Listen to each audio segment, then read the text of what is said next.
Hello नमस्कार बच्चों, आज हम पढ़ने वाले हैं नवोदय मैथ्स। इसमें हमने 15 मोस्ट इम्पोर्टेंट क्वेश्चन लिए हैं। यहाँ से आपको आपके एग्ज़ाम में ऐसे क्वेश्चन देखने को मिलेंगे जैसे मैंने इस वीडियो में लिए हैं। तो करते हैं स्टार्ट। अगर वीडियो अच्छी लगी तो वीडियो को लाइक करना, शेयर करना और अपने दोस्तों तक अवश्य पहुँचाना। करते हैं स्टार्ट। देखिए, पहला क्वेश्चन आपको दिया गया है कि वह छोटी छोटी संख्या जिसको 10, 15, 24 अथवा 30 से भाग देने पर शून्य शेष बचता है। तो ऐसी संख्या आपको बतानी है जिसे 10, 15, 24, 30 से भाग करने पर जीरो शेष बचे। तो ऐसा तभी होगा जब आपका इन सभी का एलसीएम निकालें। तो हम इनका एलसीएम निकालते हैं। तो पहली संख्या आपकी है 10, 15, 24, 30। हम 2 से काटेंगे। सबसे पहले 2 से 10 को काटेंगे तो 5 बार। 15 नहीं कट पाएगा तो 15 को ऐसे ही लिखेंगे। 24 में भाग करेंगे 2 से तो 2 एकन 2, 2 दूनी 4। 2 से 30 काटेंगे तो 30 काटेंगे तो आपको कितने बार कटेगा? 15 बार। अब हम क्या करेंगे? अब हम काट लेते हैं 2 से। फिर 2 से आप 5 को काटेंगे तो 5 नहीं कट पाएगा। 15 काटेंगे तो 15 भी नहीं कटेगा। 12 को काटेंगे तो 6 बार कटेगा और 15 ये नहीं कटेगा। फिर मैं एक बार 2 से काटूंगा। 2 से 5 नहीं कटेगा, 15 भी नहीं कटेगा, 6 कट जाएगा 3 बार और 15 आपका ऐसे ही।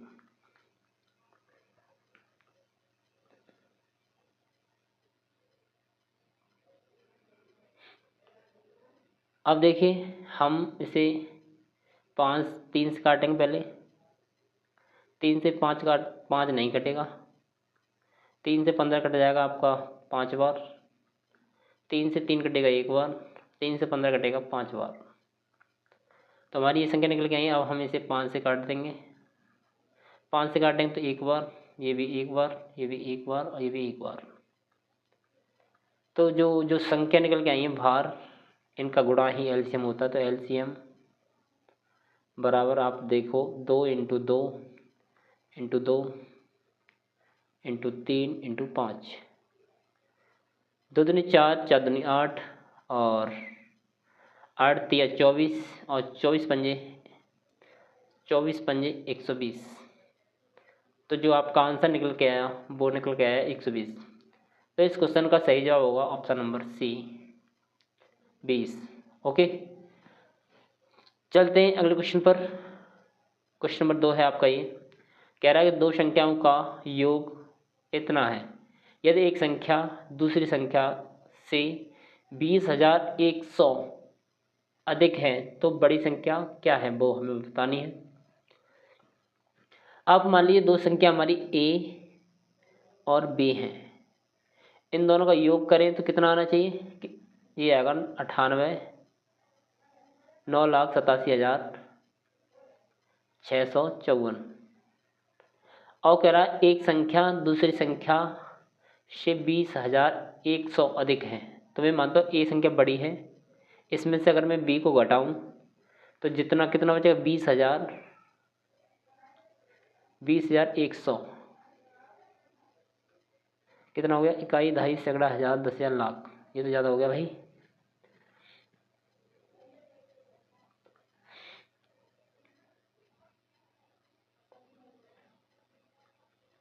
तो ये हो गया आपका 100। तो 20,100 हो गया। ये दोनों का अंतर ये है और दोनों का योग ये है। अगर आपको बड़ी संख्या चाहिए तो हमें क्या करना होगा? इन दोनों को हमें जोड़ना होगा। जब जोड़ेंगे ए से ए कट जाएगा क्योंकि ये प्लस का, ये माइनस का। यहाँ बचेगा आपका 2a।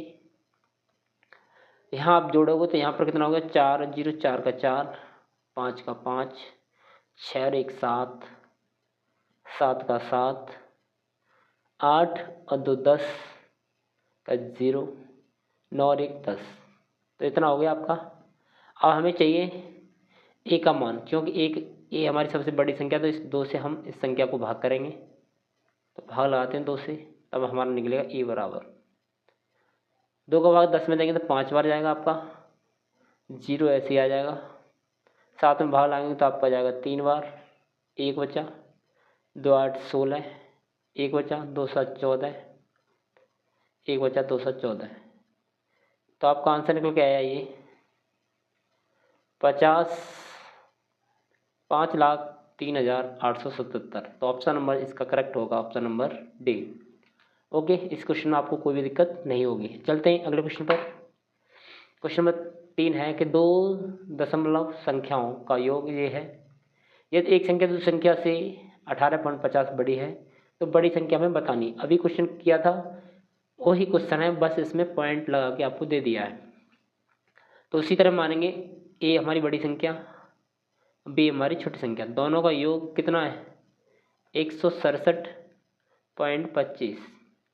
अब दोनों का जो बड़ी संख्या कितनी बड़ी है वो है 18.5। तो हम ए में से बी को घटाएंगे, वो बचेगा आपका 18.50।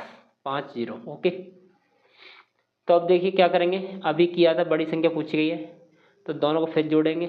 तो जोड़ेंगे तो ये बी से भी कट जाएगा, यहाँ बचेगा आपका 2a और यहाँ आपका 5 का 5, ये 7 पॉइंट, ये 15 हो गया, 15 का 5, 6 एक 7 और एक 8 और 1 का 1, तो इतना हो गया। हमें चाहिए ए का मान। तो ए बराबर आप देखेंगे तो 185.75 बटे 2, 2 से भाग करेंगे तो देखिए ये कटेगा 9 बार, 5 में भाग देंगे तो 2 बार जाएगा, पॉइंट लाएंगे 17 हो गए, 17 में भाग देंगे तो 8 बार, 8 दूनी 16, 1 बचा 2 7 14, फिर 2 पंजे 10। तो आपको निकल गया 92.875। तो 92.875 कौन सा ऑप्शन है, ऑप्शन नंबर ए। तो ऑप्शन नंबर ए आपका करेक्ट हो जाएगा। यहाँ तक आपको कोई भी दिक्कत नहीं होगी। चलते हैं अगले क्वेश्चन पर। क्वेश्चन नंबर है आपका चौथा कि 5 पैसे को रुपयों में लिखने पर प्राप्त संख्या है। तो आप जानते हैं 1 रुपये, आप जानते हैं 1 रुपये बराबर हमारे होते हैं कितना 100 पैसे। और आपको लिखना कितना है 5 पैसे, और किस में लिखना है रुपये में। तो हम इसमें 100 से भाग करेंगे, 100 से भाग करेंगे तो हमारा क्या के बाद पॉइंट लग जाएगा, हमारा 2 के बाद पॉइंट लग जाएगा। तो 5 0.0 ये हो गया रुपया। आप इसे समझ गए होंगे, तो इसमें ऑप्शन नंबर जो बी है वो करेक्ट आंसर हो जाएगा। इसी तरह आपको अगर आपसे पूछा जाए कि 8 पैसे को कैसे लिखेंगे, तो आपको 8 में 100 से भाग करना होता। जब 100 से भाग लगाते हैं तो 2 संख्या के बाद पॉइंट आता है, यहाँ पर 8 तो है ही, एक 0 और आ जाएगा 0.0। तो ये हमारे हो गए 8 पैसा रुपये में। तो आप किसी भी संख्या को आराम से लिख सकते हैं, इसमें भी आपको कोई भी दिक्कत नहीं होगी। तो आपको बताना है कि 12 रुपये को हम कैसे लिखेंगे, 12 पैसे को रुपये में कैसे लिखेंगे। तो वही ट्रिक है हमारी, 12 में हम 100 से भाग करेंगे। जब 100 से भाग करेंगे, अब देखिए ऊपर 2 अंक हैं तो 2 अंक के बाद ही पॉइंट आता है तो 0.0। तो ये आपका 12 पैसा हो गया 0.12। ओके, यहाँ तक किसी को दिक्कत नहीं होगी। चलते हैं अगले क्वेश्चन पर। क्वेश्चन नंबर आपका 5 है कि प्राकृतिक संख्याओं 1 से लेकर 20 तक में अभाज्य संख्याओं की संख्या का प्रतिशत बताना है। सबसे पहले आपको पता होना चाहिए कि अभाज्य संख्या क्या होती है। वे संख्याएं जो खुद से कटें उन्हें हम अभाज्य कहते हैं। जैसे पहली अभाज्य संख्या वो होगी 2। आप कभी भी 1 को अभाज्य संख्या समझने मत लग जाना, क्योंकि 2 हमारी सबसे छोटी अभाज्य संख्या है। उसके बाद 3, उसके बाद आपकी 5, 7, और जो 9 है वो विषम संख्या तो है पर अभाज्य संख्या नहीं है, क्योंकि 9 हमारा 3 से कट जाता है।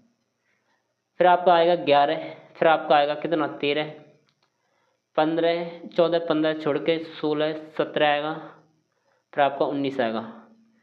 तो 1 से लेकर जो 20 तक अभाज्य संख्या निकल के आई, 1 2 3 4 5 6 7 8, कितनी निकली 8। और 1 से लेकर 20 तक कितने नंबर हो गए हमारे, तो 20 संख्या, तो 20 नीचे लिखेंगे। परसेंट निकालने के लिए हम लाएंगे 100। 20 से 100 को काटेंगे तो आप जानते हैं 5 बार कटेगा, और 8 पंजा आपका हो गया कितना 40। तो 40% आपका आंसर आया, ऑप्शन नंबर डी करेक्ट हो जाएगा।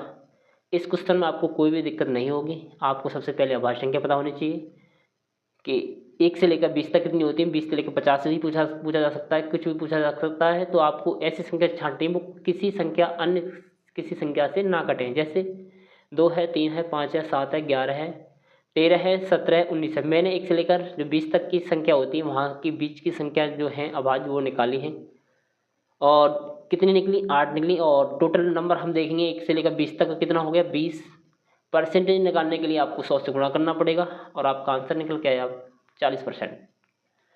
चलते हैं नेक्स्ट क्वेश्चन जो आपका है वो है कि 80 से 10% अधिक बड़ी संख्या कौन सी है। इनमें 80 से बड़ी 10% संख्या कौन सी है। तो ऐसे क्वेश्चन को करने के लिए आपको कौन सा नंबर दिया गया, 80 से हमें कौन सी संख्या चाहिए, 10% अधिक। तो जो भी नंबर आपको दिया जाता है वो 100% होता है, और हमें 10% अधिक चाहिए तो हम 100 में 10 जोड़ के लिखेंगे। देखिए 1 जीरो से 1 जीरो हम यहाँ काट देंगे, 1 जीरो से आप जीरो यहाँ काट सकते हैं, और 11 8 88, तो आपका उत्तर निकल के आएगा 88। तो ऑप्शन नंबर सी करेक्ट हो जाएगा, यहाँ तक आपको कोई भी दिक्कत नहीं होगी। चलते हैं नेक्स्ट क्वेश्चन।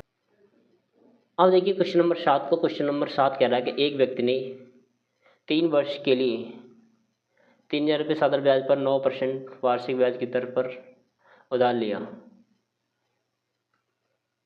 2 वर्ष पश्चात उसने 3000 रुपये नकद तथा एक मेज देकर उधार चुका दिया। तो मेज का मूल बताना कितने रुपए की मेज है। तो इस सवाल में कुछ नहीं है, आपको याद होना चाहिए साधारण ब्याज का सूत्र। आप जानते हैं साधारण ब्याज बराबर सूत्र होता है, साधारण ब्याज बराबर होता है मूलधन इंटू दर इंटू समय अपॉन कितना, अपॉन 100। तो इस सूत्र को आपको याद रखना है, साधारण ब्याज बराबर मूलधन इंटू दर इंटू समय बटे 100। इस तरह के आपको क्वेश्चन देखने को मिलेंगे। तो इस सूत्र आपको याद नहीं है तो आप इस क्वेश्चन में कुछ नहीं कर सकते। अब देखिए इसमें जो हमें दिया गया है मूलधन वो है 3000। आपको मूलधन दिया गया है कितना, 3000 रुपये। समय दिया गया 2 वर्ष पश्चात, बोला 2 वर्ष लाएंगे, समय कितना है, समय 2 साल, 2 वर्ष। और आपकी दर दी गई है 9%, और दर है आपकी 9%। तो निकालिए ब्याज। अब देखिए मूलधन कितना, 3000 रुपये, दर आपकी 9%, समय आपका 2 साल, बटे में आपका 100। 2 जीरो से 2 जीरो हम यहाँ काट देंगे, 9 दूनी 18, 18 30 आप जानते हैं 18 30 54, और ज़ीरो ऐसे ही। तो ब्याज निकल के आई 54 रुपये। आप देखिए साधारण ब्याज उसने उधार ले कितना लिया, 3000 रुपये, और उसने 2 वर्ष पश्चात 3000 रुपये नगद दे दिया। कैसा दे दिया, नगद दे दिया, और एक मेज दी। जो ब्याज जो हमारी मेज गई है वो हमारी केवल ब्याज रुपये में गई है, 540 रुपये में। तो इसका ब्याज कॉस्ट निकला या मोल निकला, वो निकला 540 रुपये। ठीक है यहाँ तक। तो इस क्वेश्चन में आपको याद रखना है केवल साधारण ब्याज का सूत्र। ओके, चलते हैं अगले क्वेश्चन पर। क्वेश्चन नंबर है आपका 8, संख्या क्रम 12 15 19 24 30 का अगला पद बताइए। तो देखिए आपका पहला पद 12 है, 15 पर जाने के लिए आपको 3 जोड़ना पड़ेगा। यहाँ पर इसमें आपको कितना जोड़ना पड़ेगा, इसमें आपको 4 जोड़ना पड़ेगा। इसमें देखिए यहाँ आपको 5 जोड़ना पड़ेगा, यहाँ आपको 6 जोड़ना पड़ेगा, और यहाँ आपको 7 जोड़ के आपका उत्तर मिलेगा। कितना जुड़ेगा, 7। तो 30 और 7 37, ऑप्शन नंबर सी। इस तरह आप क्वेश्चन को आराम से डिफरेंस निकाल के कर सकते हैं, और ज़्यादातर आपको क्वेश्चन डिफरेंस ही निकाल के करने हैं, घटाया कर करके देखने। आगे वाली संख्या में से छोटी पीछे वाली संख्या घटा के आप क्वेश्चन के आंसर तक पहुँच सकते हैं। चलते हैं अगले क्वेश्चन पर। जो क्वेश्चन नंबर आपका है 9, एक कमरे की लंबाई चौड़ाई और ऊंचाई क्रम से दी गई है। हमें लंबाई दी गई है वो है 8.25 मीटर, चौड़ाई दी गई है वो है 6.75 मीटर, ये आपकी चौड़ाई है। और हमें ऊंचाई दी गई है, और ऊंचाई हमें दी गई 4.50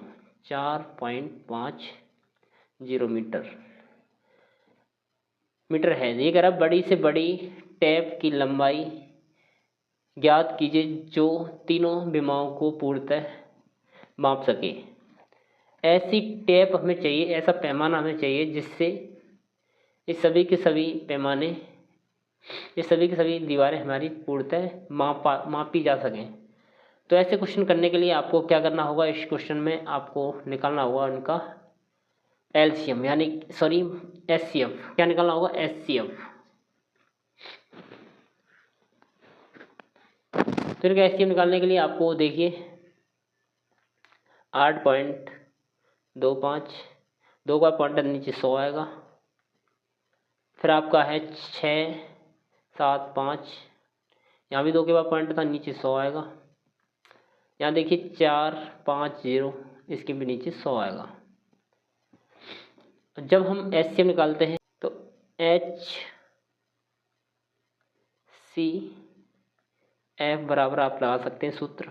एचसीएफ जो ऊपर वाले अंक होते हैं उन्हें हम अंश कहते हैं, जो नीचे की संख्या होती है उसे हर कहते हैं। जब आपको एचसीएफ चाहिए तो अंश का आपको अंश होता है उसका हमें चाहिए एचसीएफ। एचसीएफ मतलब मासा, नीचे का चाहिए आपको एलसीएम मतलब लासा, हर का चाहिए हमें क्या चाहिए? लासा, LCM। तो देखिए नीचे एक सी संख्या है 100 100 100, तो नीचे का तो एलसीएम 100 ही आएगा। ऊपर एचसीएफ निकालना होगा आपको, तो ऊपर का कितना निकलेगा? यहाँ आपको पॉइंट नहीं है तो 825, इससे हमारा एचसीएफ देखना होगा आपको कितना निकलेगा। तो एचसीएफ निकालने के लिए आपको इस बड़ी से बड़ी दोनों संख्या ले लेते हैं हम। मान लीजिए मैंने 825 में और 675 से भाग किया तो एक बार ही आ पाएगा। 675 घटाएंगे तो आपका 0, 12 में से 7 गया तो 5 और 1, और 150 से बाहर आएंगे इसमें 675 में, तो आपका कितनी बार चला जाएगा? 4 बार, 15 चौका 60, 600 आएगा। यहाँ पर घटाएंगे तो 75 बचेगा। अब ये 75 से हम अगर इसमें भाग लगाएं 150 में तो आपका जाएगा 2 बार, और यहाँ 750 घटाएंगे तो कुछ नहीं बचा। ठीक है, अब देखिए हमारा एचसीएफ इन दोनों का निकालते तो हमारा आता 75। अगर 75 का भाग इसमें चला जाएगा हमारा, तो हम मान लेंगे कि इसका और इसका एचसीएफ 75 ही आएगा। अब देखिए हम करेंगे 450 में भाग किसका? 75 का। तो 75 से भाग इसमें देंगे तो आपका चला जाएगा कितनी बार? 6 बार। और 75 छक्के आपके 450 होते हैं। तो हम कह सकते हैं इन सभी का एचसीएफ जो निकल के आया वो निकल गया है 75। अब हम इसमें इसको भाग करेंगे। अगर एचसीएफ आपसे पूछा जाए एचसीएफ तो वो आएगा 0.75 मीटर, और आपका पॉइंट वो 75 आंसर इसी में दिया गया 75, ऑप्शन नंबर भी करेक्ट हो जाएगा। इस तरह हम किसी की पूर्णतः नापने के लिए आपको एचसीएफ निकालना होता है, उसे आपको निकालना होगा। तो आपको याद रखना है जब आपको कोई दीवार दे दी जाए 3 4, उसकी माप ऐसी बड़ी से बड़ी टैप बतानी हो तो हम उस क्वेश्चनों में HCF ज्ञात करते हैं, यानी कि मासा ज्ञात करते हैं। ठीक है, चलते हैं अगले क्वेश्चन पर। क्वेश्चन नंबर 10 है आपका। ये कह रहा है कि अंकों 0 9 तथा 6 से बनी 3 अंकों की बड़ी से बड़ी तथा छोटी छोटी संख्याओं का गुणनफल है। तो इनसे अगर हम बड़ी से बड़ी संख्या बनाएं तो आप जानते हैं 9 6 0 बनेगी, और इसे छोटी संख्या बनाएं तो 3 अंक की तो हमारी बनेगी 6 0 9। अब आपको पूरा गुणा नहीं करना है, आप छोटा सा गुणा करके इसका मान लगा सकते हैं। तो देखिए क्या करना है आपको। सबसे पहले आपका 9 6 54 हो गया। कितना होगा 54। तो पीछे 4 आएगा और एक 0 आएगा पीछे, तो 40 बनेगा। तो आपका ये नहीं हो सकता और ये नहीं हो सकता, इन दोनों में से कोई संख्या बनेगी। तो 9 छिंग 54, कितना हो गया 54। तो ये आपका 66 भी नहीं हो सकता। तो ऑप्शन नंबर जो करेक्ट होगा वो 58 वाला, क्योंकि 54 से आगे ये भी संख्या आएगी, इतनी बड़ी संख्या नहीं आएगी।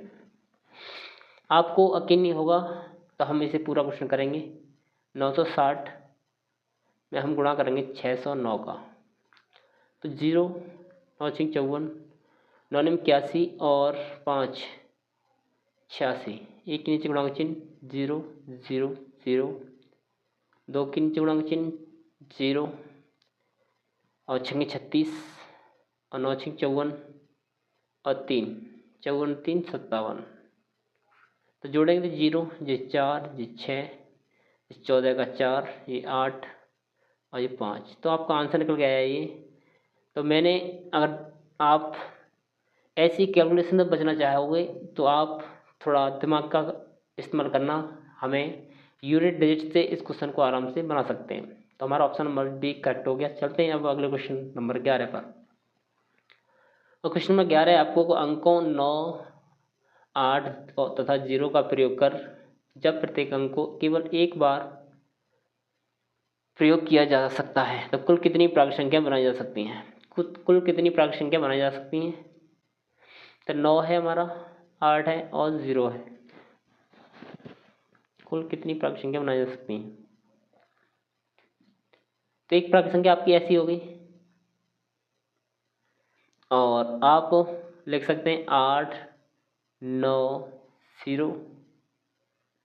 अगर 9 से आप देखें, आप 9 से चेक करें तो 9 8 0 एक संख्या ये हो जाएगी, 9 0 9 0 8 हो जाएगी। दो प्रकार ये हो गई।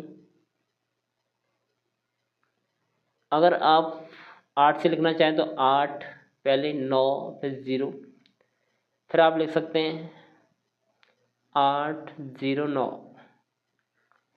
ठीक है। और आप लिख सकते हैं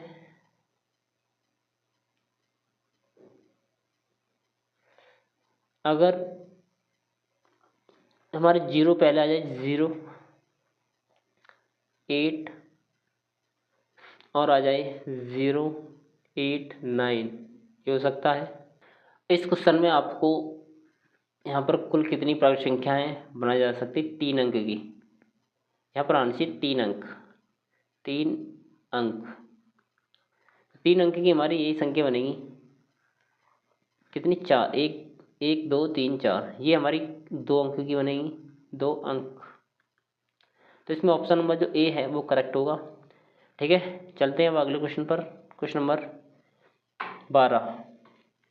क्वेश्चन नंबर 12 के अंकों 4 5 0 और 3 का प्रयोग करके 5 अंकों वाली छोटी छोटी संख्या क्या है। जी करो, अंकों की पुनरावृत्ति संभव है, अंकों की जो पुनरावृत्ति है वो संभव है। तो सबसे पहले हमें क्या करना होगा, इन अंकों में सबसे छोटी अंक देखना होगा 0 को छोड़कर, तो वो है हमारी 3, ओके। और फिर आप लिखेंगे 0 सबसे छोटा है, और ये कह रहा है 5 अंक की संख्या बनानी है, और हमारे फिर 4 है और फिर 5 है। तो आप, ये हमारी 4 अंक की संख्या बन पाई, तो हमें 5 अंकों की सबसे छोटी संख्या बनानी, तो हम 0 यहाँ लगा देंगे, तो ये 5 अंक की सबसे छोटी संख्या हो गई। तो ऑप्शन नंबर जो हमारा करेक्ट होगा ऑप्शन नंबर बी। इस तरह हम इस क्वेश्चन को बना सकते हैं। चलते हैं अगले क्वेश्चन पर। क्वेश्चन नंबर है आपका 13। इस क्वेश्चन का हर साल किसी ने हर शिफ्ट में क्वेश्चन देखने को मिलेगा। तो क्वेश्चन नंबर 13 है कि एक बर्तन का 1/5 भाग पानी से भरा हुआ है। यदि इसको पूरा भरने के लिए 40 लीटर पानी चाहिए तो बर्तन की धारता क्या है। तो इस क्वेश्चन को एकदम बेसिक से बना सकते हैं, मैं समझा रहा हूँ। 1/, आपका दिया गया 5, तो 1/5 में 5 में से 1 भरा हुआ है, खाली कितना अभी 4, कितना खाली है 4। तो 4 का मान हमें दिया गया है 40, कितना 40, क्योंकि भरने के लिए 40 लीटर पानी की आवश्यकता है। तो हम 4 से इसे काटेंगे तो 10 बार, और टोटल धारता कितनी है हमारी 5, तो 5 से इसमें गुणा कर देंगे तो आंसर आपका निकल के आएगा 50। तो ऐसे क्वेश्चन को इस तरह बनाएंगे तो बहुत जल्दी बना सकते हैं, अगर आप एक्स वाई मान के करेंगे तो बहुत टाइम लगेगा। तो ऑप्शन नंबर सी करेक्ट हो जाएगा, 50 लीटर। ओके, चलते हैं अगले क्वेश्चन पर। क्वेश्चन नंबर आपका 14 ये कह रहा है निम्न दंड चार्ट को पढ़िए और दिए गए प्रश्न का उत्तर दीजिए। ऐसे क्वेश्चन बहुत ही ईजी होते हैं, आप इससे क्वेश्चन छुड़ाते हैं। कैसे करते हैं वो समझिए। ये कह रहा है किस विषय में सबसे अधिक अंक आए हैं। तो देखिए सबसे ऊंचा जो ग्राफ होगा उसी के सबसे ज़्यादा अंक आए हैं। तो सबसे ज़्यादा जो टॉप है उसका वो है हिंदी का। किसका है? हिंदी का। तो हिंदी में सबसे ज़्यादा नंबर आए हैं, तो ऑप्शन नंबर जो करेक्ट होगा वो है सी, हिंदी। ओके, चलते हैं क्वेश्चन नंबर अगला। और क्वेश्चन नंबर अगला ये लास्ट क्वेश्चन हमारी क्लास का है, तो कैसे करेंगे समझिए। एक रहा एक व्यापारी बॉल पेन 15 रुपये प्रत्येक या 10 का एक पैकेट 120 रुपये में बेचता है। यदि अनीसा 22 बॉल पेन लेती है तो उसे कितना रुपया मूल देना पड़ेगा। तो ऐसे क्वेश्चन में हमें पता होना चाहिए 15 रुपये प्रत्येक। अगर आप एक बॉल पेन लेंगे तो वो 15 रुपये की है। एक बॉल पेन की कीमत पूछी जाए तो वो है 15 रुपये। या 10 पैकेट का एक पैकेट भी 120 रुपये का है। या 10 बॉल पेन का पैकेट 10 बॉल पेन का पैकेट वो है 120 रुपये का। अगर अनीसा ने 22 खरीदे, अनीसा ने कितने खरीदे? 22।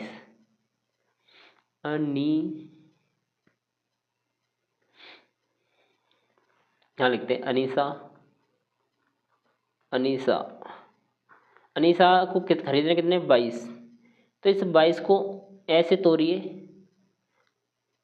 तो सबसे ज़्यादा हमें पैकेट खरीद सकें। तो हमें मान लीजिए एक पैकेट में 20 बॉल पेन है, तो 22 में हम 2 पैकेट खरीद लेंगे बॉल पेन की। तो कितने हो गए? 2 पैकेट के, एक पैकेट में 10 हैं तो 2 पैकेट के 20 हो गए। अब हमें कितने और खरीदने? 2 और खरीदने हैं। इतने 2 पैकेट खरीदने हैं और 2 पैकेट खरीदने और क्या खरीदना है? और 2 अलग से खरीदने हैं। 2 पैकेट कि हमारा कितना होगा? 20 पेन यहाँ हुई आपकी और 2 आपकी ये हो गई, टोटल आपका 22 हो जाएगा। तो 2 पैकेट का मूल, एक पैकेट का मूल आपका 120 रुपया है। 2 पैकेट का आपका 240 रुपया हो गया। कितना हो गया? 240 प्लस एक बॉल पेन का मान रुपया वो है 15 रुपये। 2 पेन का कितना हो गया? 15 दूनी 30 रुपये, यही हो गए। तो 240 और 30 कितना हो गया? 270। तो आंसर निकल के आएगा आपका 270 रुपये। तो ऑप्शन नंबर करेक्ट होगा, ऑप्शन नंबर सी। वीडियो कैसी लगी कमेंट में जरूर बताना। ऐसी वीडियो देखने के लिए हमारे चैनल को सब्सक्राइब करें। Thank you.